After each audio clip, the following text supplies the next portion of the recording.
Өзüm ушул Мишке Сай айылынын эле Чапаев орто мектебинен окугам 7-класска чейин. Андан кийин Оштогу кыргыз кыздар орто мектебине окудум. Ал жактан онду бүтүп ошо Пржевальскийдеги бухгалтерияда окудум.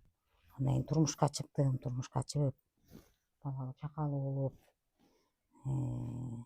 азыр 7 баланын апасымын, баатыр энемин. Балдарым баардыгы жогорку билимдүү, баардыгы өз ордунда болуп, үйлөнүп, жайланып калышты.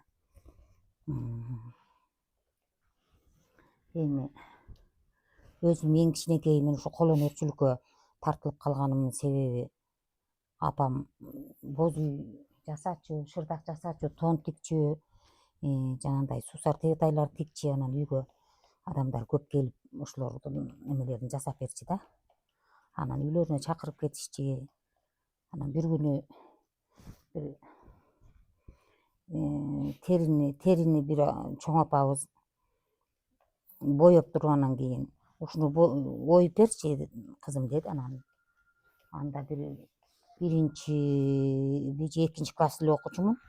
Баягыны оюп берсем эле аябай мактады мени. Ай кагалайын, сонун кылып оюп бербедиңби?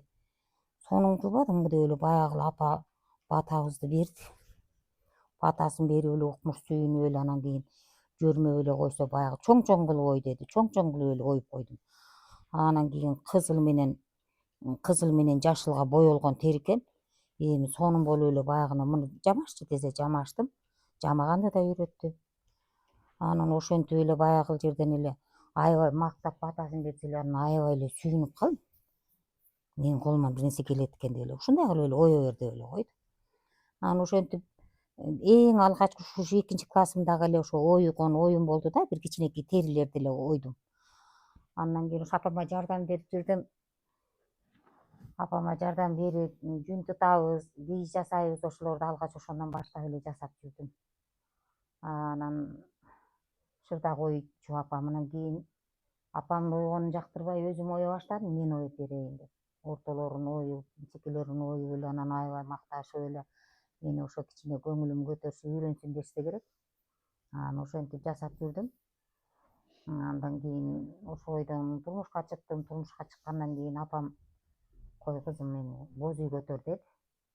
Анан боз үй көтөрүшүм керек десе эле анан кийин жүнгө тутабыз. Кышы менен жүн тутуп чыгам. Балдарым жаш, балдарым менен кошулуп жүн тутабыз. Жүн тутуп жүрүп анан боз үй көтөрдүк. Чоң 80 баштуу боз үй көтөрдүк. Кыйналдык, баягы жүндү колго тутуш оңой эмес. Бир күнү 1 килограммдай жүндү тута албайсың, аябай эме да. Анан ошентип жүрүп анан боз үй көтөрүп апам боз үй көтөргөндөн кийин эми ал боз үйдүн ичин толтурайын деп жабык башын жасай баштадым. Шырдагын жасай баштадым. Ошентип эле анан кийин эми аны боз үй көтөргөндө жалгыз жасай албайсың. Айылыбыз дагы кымбат жеңем, абыбыздын ажымдары мынайда жеңелер, ушу биздин айылдын ушу Нурул, Майрамкан деген келиндери, Бурул келиндери, мына келиндерим баш болуп анан жардам беришчи ушулар. Баягы кийиз жасаганда. Айчүрөк жеңем, ушулар анан кийин кийиз жасаганда чогулуп жасашып, бир кишинин колунан келбейт боз үй көтөрүш. Анан ошолор болуп анан чогулуп жасап, боз үйүбүздү көтөрдүк, той кылдык. Бала чака менен ошо кол коңшубуз менен боз үй көтөрдүк. Анан Кудайдын кулагы сүйүнсүн, ошентип эле анан баягы иштүүчүлүк немем жолу ачылып эле андан кийин шырдак кийиз жасап эле анан үйрөнүп кеттим. Андан кийин ушу келин кыздарга колуман келгендерин үйрөтөм. Могу келиндер дагы азыр ушулар да жасап, кадимкидей шырдак жасап, өрмөк согуп калышты бул экөө дагы. Булардын да апалары иштүү болчу. Анан биз жака келин болуп келишкен. Булар дагы анан жипти мынтип колго иричүбүз мурун. Могулар бүт колго иренген эмелер. Анан эме болуп калдык экен.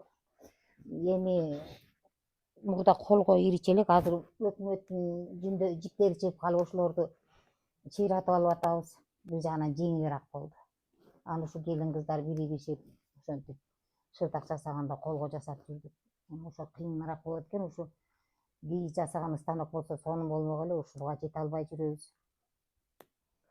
жүн туткан менен кий жасаган станок болсо айлыбыз бир топ эле жүндөрүбүздүн баары талаада калып атат. Талаада калып эле өрттөлүп эле экологияга чачылып чучулуп эле жаман көрүнөт экен.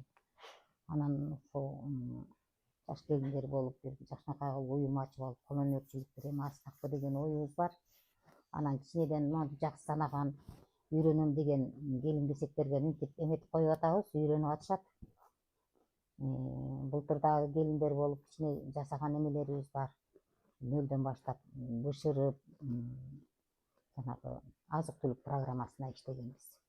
Анан ошо азык түлүк программасынан айыл өкмөтүбүз кошулуп кеткенине байланыштуу ала албай калдык. Бизди тил айыл өкмөт кошкондон кийин биздин азык түлүк бербей калышты да, же болбосо ошо келиндер иштеп үйрөнүп эметип атышкан ошолор. Анан колуңда каржы жок болсо дагы бир жаштарды үйрөтүш кыйыныраак экен. Аларга бир материал алып келиш керек экен, мынтиш керек деп үйрөнтүп, аларга дагы кичине өздөрүнө дагы стимул болот да. Ушундай болуп атат. Аймир апа, негизги суроом 80 баш боз үй көтөрдүк деп атпайсызбы? Элдаштарыңыз менен, апаңыз менен. Ошол боз үй кайсы жылы көтөрдүңүздөр? Ал боз үйдү кайсы жылы көтөрдүм? Азыр көп жыл болуп калды биринчи көтөргөнүм. Ооба, 2000-ге жетпей 97 жылы.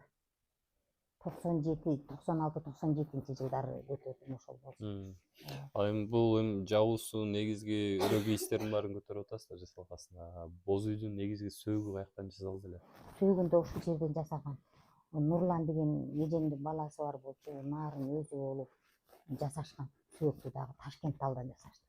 Эмне талдан? Ташкент тал деген тал бар экен, монда солтулдак эмне болот экен, икемди болот экен, сынбайт экен, Ташкент тал деген тал.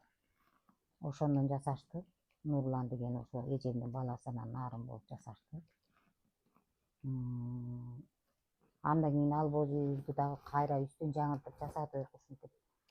Айылда жумуш жогунан ошондой иштерди жасайт экенсиң. Терменин кайсы түрлөрүн согосуз? Терменин 100 деп коет, 200 деп коет, ошолордун баарын эле 200, 100 деп коет. Шалча ушуларды согобуз, могу келиндер да согушат. Анан эми булар каяка өткөрөбүз дешип эле кызыгышпай атышпайбы? Эмне кылабыз дешип эле. Боз үй жасап алсак эле эметет элек, ошондойлорду кичине боз үй заказ болсо жана Кызыл Тоо айылындагыдай болуп